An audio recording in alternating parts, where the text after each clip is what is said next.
Hi everybody. How you guys doing? I hope everything's going well so far with you guys.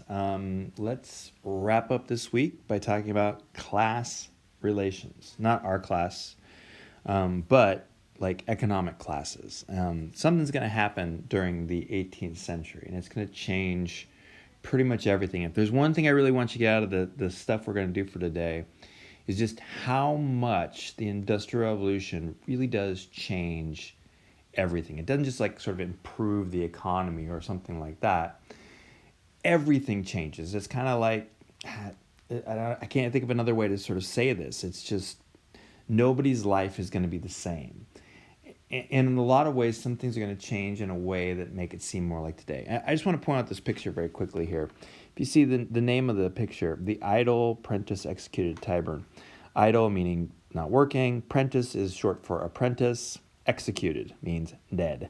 So, there's this changing, like we think today about labor laws, and what we think there is we mean laws that protect labor. A better way to think about labor laws during this sort of transformative time of the 1700s, the 18th century here, is to think, there aren't really any labor laws. The only law is if you've got the money, you get to do what you want pretty much, and everybody else kind of has to struggle for what they're doing. So that's what we're going to talk about. We're going to start by talking about some demographic shifts. So you guys watched that video about the Industrial Revolution. I asked you guys, at least on Canvas, to think about what is the Industrial Revolution and how would it affect people in society, because that's really where we're going today. So let's start by talking about what the Industrial Revolution is. If we're doing like a world civ class or Western civ class or anything like that, when we talk about the Industrial Revolution, we're really talking about mostly the 1800s. Because what's happening with the Industrial Revolution in the 1700s is it's definitely happening, but it's like everybody's sort of trying it out. It's more experimental. And it does, by the end of the 1700s, everything's different in England. And then that really kicks off the 1800s, which is like the full-on Charles Dickens, factories, stuff like that. So all that's happening in the 1700s too, but it's all new, it's all changing. So what's happening in the 1700s is the transition from the old way of doing things to the new way that's going to be happening in the 1800s. And that transition is super destabilizing in every area of society.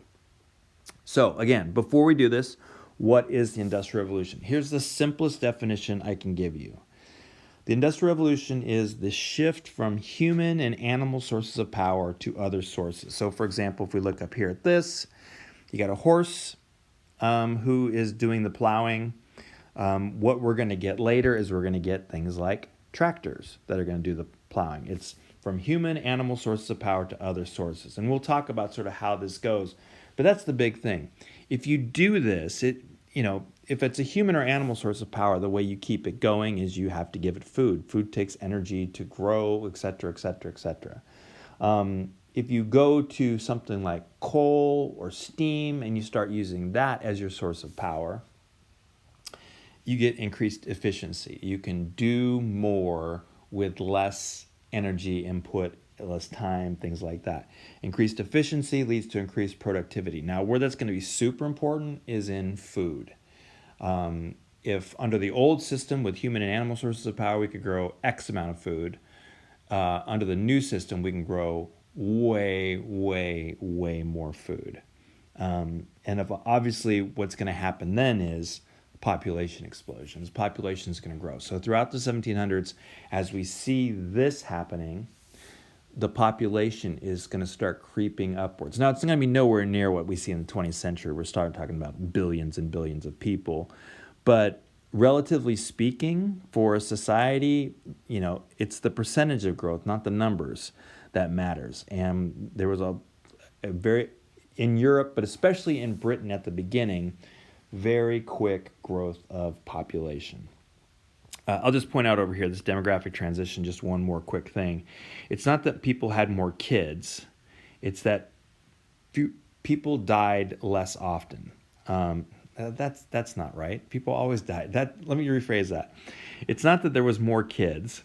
It's that the life expectancy increased. That's a better way to put that. the death rate goes down. And so, and that's because obviously if we have more food, I have more caloric intake. With more caloric intake, I'm actually more resistant. I don't, first of all, don't die of starvation, but I'm also more resistant to diseases and things like that. If I'm pregnant, I can survive the childbirth. My kid can survive the childbirth because there's just more food to go around.